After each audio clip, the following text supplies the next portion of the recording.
playas, decíamos que en torno a Manzanillo, ¿no? Es Sí. decir, el tema de que era por puerto. Ok. Acapulco tiene una traza urbana que, corrígeme si estoy mal, el tema de Fray Nicolás de Obando. Ok. Entonces, ¿tiene valor esa traza urbana de Fray Nicolás de Obando? ¿Qué onda con la traza urbana? ¿Qué onda con este tema? Y la referencia, pues, porque finalmente es muy recurrente el centro de Acapulco reflejado, su traza en muchos mapas y muchos planos. Sí, bueno, Nico, para que Sí, contextualizando, sí, sí, Nicolás de exacto. Obando es un clérigo que viene a través de la corona española y llega a la isla isla dominicana, y establecen ahí el primer ayuntamiento. Ok, Entonces, el primer ayuntamiento se establece en base a un orden de espacio en lo que es la plaza. O sea, se establece una plaza principal que era el punto central donde se desarrollaban todas las actividades de la comunidad. Entonces, ok. ahí la plaza principal tenía que estar. Recuérdate que los españoles conquistaron a los mexicanos, a los pueblos prehispánicos, por dos argumentos fundamentales. Uno era la fuerza militar y el otro era la fuerza de la religión. Así es. Entonces se establecía la plaza donde se hacían los eventos eclesiásticos y militares, por lo tanto tenía que estar una iglesia, el edificio donde estaba la sede de gobierno o la casa del gobernador, Y el fortificado, ¿no? y el comercio. Sí. El comercio. Entonces esa era la logística. Pero aparte es una plaza frente al mar. Exacto, o sea, a diferencia de todas las plazas o las plazas comunes que están en una superficie plana, o sea, al interior, Acapulco, por ser plaza frente al mar, por ser parte de un mar, tenía que estar un acceso vía marítimo, Ok, donde también las normas establecen que el rigor se tiene que regir por ese ordenamiento. Por decirte que las iglesias tienen que estar ubicadas al frente del mar. sí. ¿Por qué? Porque lo primero que llega un navegante, o lo primero que vería, sería la iglesia. Ok. Y es lo primero que él daría gracias a Dios, o a la Virgen, o a todos los santos que se hayan encomendado, para poder O sea, llegar a es puerto. un conjunto de características con la plaza de armas, el tema del ayuntamiento, Sí. el tema de lo que hablas del comercio. Hay más con estas características en Latinoamérica, en el mundo, en Europa, o sea, ¿hay más? Sí, existen O sea, algunas plazas, ¿no? Y similares, pero te digo, en el caso de México es muy particular el caso de Acapulco. Ok, es decir, en México pareciera ser de las más emblemáticas. Es lo más y todavía tenemos la fortuna de conservar la traza original. La Que es traza lo importante. original está Sí. conservada. En Ok, su mayor parte está conservada, que Ok. eso nos da un valor realmente muy relevante para poder ser considerado como patrimonio urbano. órale, está padre eso. Sí, A ver, entonces tenemos una traza que en su mayoría está conservada, que tiene elementos tangibles como el Fuerte de San Diego, claro. tenemos la iglesia, el Zócalo, tenemos una serie de elementos que pueden ser considerados como parte de este valor histórico, ¿no?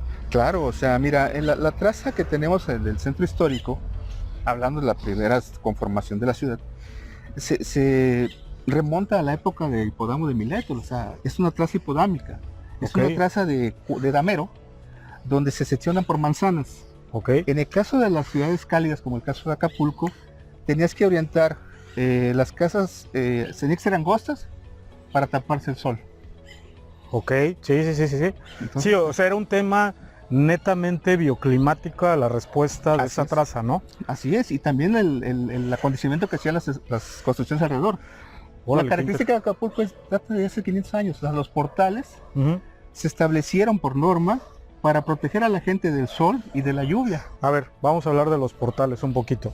Los portales, estamos hablando, por ejemplo, el tema del edificio Oviedo.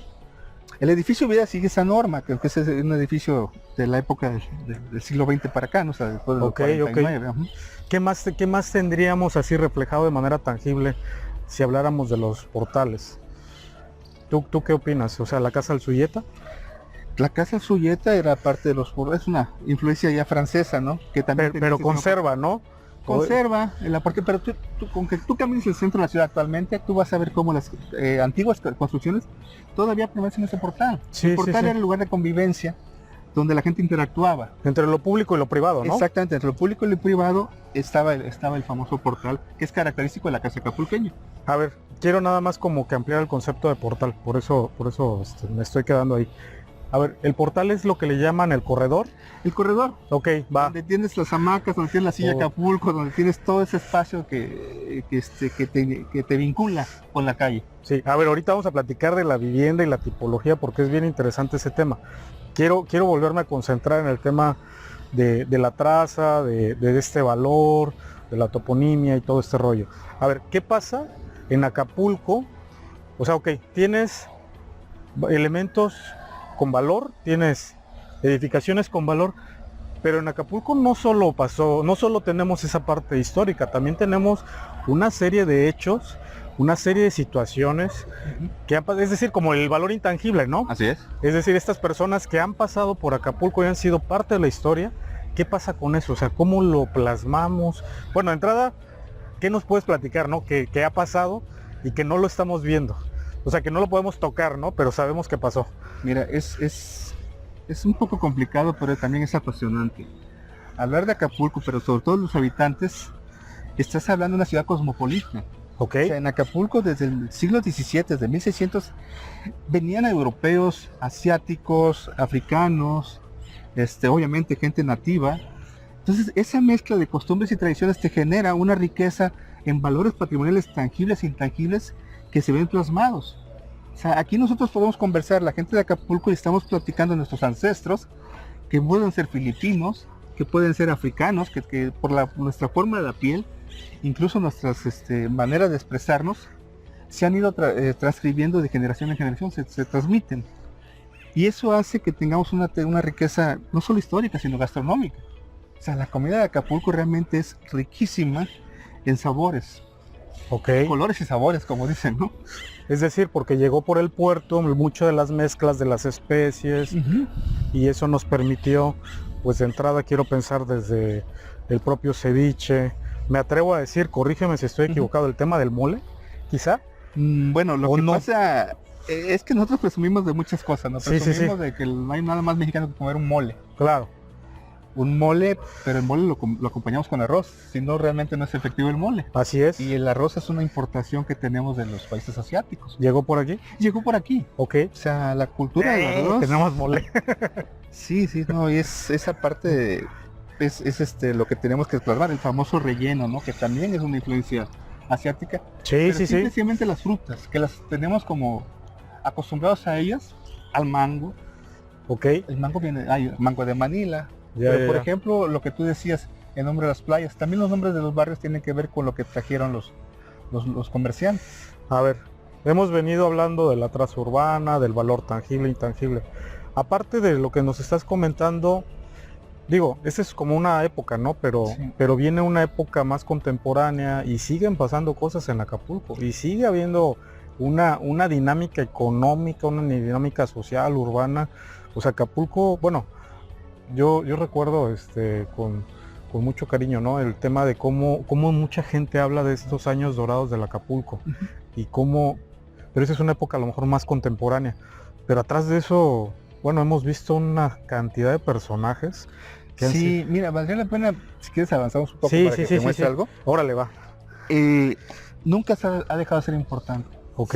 Y sobre todo en nuestras actividades cotidianas, sobre todo lo que tú y yo practicamos, que es la arquitectura. Ok. Si Acapulco, a través de su época dorada, de cuando surge como destino turístico, surge acompañada con diseños de los mejores arquitectos que hay a nivel nacional o que había en ese momento en el país. ¿De qué época estamos hablando? Después desde el 40, desde los 30.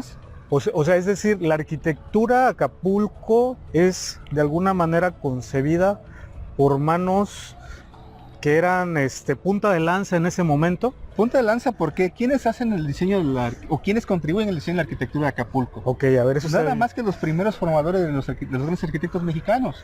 O sea, estás hablando de Carlos Obregón Santacilia, que tiene su casa aquí en Acapulco, que ya desapareció, por cierto, por falta de valoración. Ya. Las obras de un edificio icónico es el Hotel La Marina. Claro, el Hotel La Marina, diseñado por Carlos Lazo, te pone en evidencia lo que se aprendía en las Bauhaus en Europa. Todo lo Ok. que se hablaba y causaba revuelo en la arquitectura a nivel mundial, lo teníamos trasladado aquí. Pues es decir, nosotros éramos como la punta de lanza en materia de arquitectura, éramos como un laboratorio quizá. Sí, ¿por qué? Porque partimos con un movimiento moderno, Ok. pero adaptado al clima y a la topografía. A diferencia de los países, las grandes ciudades planas como la Ciudad de México o la misma Alemania o en Inglaterra. Es espectacular ver estas casas de los años 50, 70 Sí. que responden al tema bioclimático de manera tremenda, ¿no? O sea, tú ves este manejo de las celosías, por ejemplo, Sí, no, el rescate que no pierdes este corredor, incluso en esta nueva, en nuestro nuevo laboratorio Ujú. de aplicación de la arquitectura, lejos de desfasarlo, lo que hace es que lo retoma, no sé si lo mejora, pero no pierde esa identidad, porque finalmente también yo he estado en estos corredores que no tiene la mano un arquitecto y son espléndidamente confortables, espléndidamente bellos, y pues es espectacular. Pero bueno, a ver, ¿qué nos querías enseñar de acá? Sí, por la conformación que tenemos la bahía, tú vas a ver cómo en los cerros, donde están las habitaciones, Sí, pues se ve la integración del paisaje a tu vivienda. sí, Mucho lo decía Richard Neutra con sus obras que hizo en Estados Unidos y Frank Lloyd Wright. ok. Tú ves la arquitectura orgánica de Lloyd Wright, es la integración del paisaje con la casa de la cascada o la casa Kaufman del desierto que hace Sí. Neutra. Lo ves aquí en Acapulco, en cualquier casa tú ves el gran espacio donde está el jardín y se integra con el fondo de la bahía. Sí, sí, sí, sí, sí. Sí, Entonces, ahí aprovecha los espacios abiertos, la vegetación local, usas la celosía como una especie de división de espacios de zonas privadas y semiprivadas, ok. pero usas la ventilación cruzada. Entonces, Ok. los olores que te genera la misma planta, te da Los olores, ¿no? Estos olores a jazmín, huele de sí, noche. el huele de noche, no tan clásicos de la época. ¿Qué son? O sea, realmente, ¿cuándo se detona este tema de los olores? Yo desde que tengo memoria, Sí. o sea, en casa de mi abuela, en casa de mi mamá incluso, estos olores eran como parte característico de habitar en Acapulco, ¿no? Sí, en Acapulco incluso a través de la literatura se ha escrito mucho sobre Acapulco y Sí, te sí, lo cómo no. describen. Entonces incluso cuando tú lo empiezas a leer, te lo empiezas a imaginar. Órale, Incluso qué llegas padre. a oler, ¿no? Escuchas en la noche el ruido del mar, el golpear de las olas, Sí, la blanca espuma y de repente esa brisa. hasta las canciones, ¿no? Tantas canciones Sí, que no. se han hecho en torno a amores y desamores. No hay... Existen 3 ciudades importantes a nivel mundial que tienen canciones dedicadas a ellas. Ok. Nueva York, París y Acapulco. Wow. Y Acapulco anda, según Jorge Valente Nava, con alrededor de 10,000, él dice, creaciones artísticas que hacen referencia en una forma a Acapulco, o que fueron concebidas en Acapulco, ¿no? Tuve la oportunidad de estar en Rusia hace algún tiempo y encontré una canción dedicada a Acapulco en ruso. No, pues sí, eso es... O sea, es espectacular, estábamos así como, ¿qué onda? Mira, todos sabemos la trayectoria que tenía, o que tiene Julio Verne como un Sí, sí, escritor universal. Una de sus primeras obras de Julio Verne se llama Botín a bordo, habla de Acapulco. Julio Verne nunca estuvo en Acapulco, pero conoció Acapulco a través de las descripciones que hacían los expedicionarios. Ok. Los comerciantes describían Acapulco y él la retoma y hace una descripción del puerto también enfocado en lo que hacía Humboldt. Humboldt viene con su expedición y describe el puerto de Acapulco.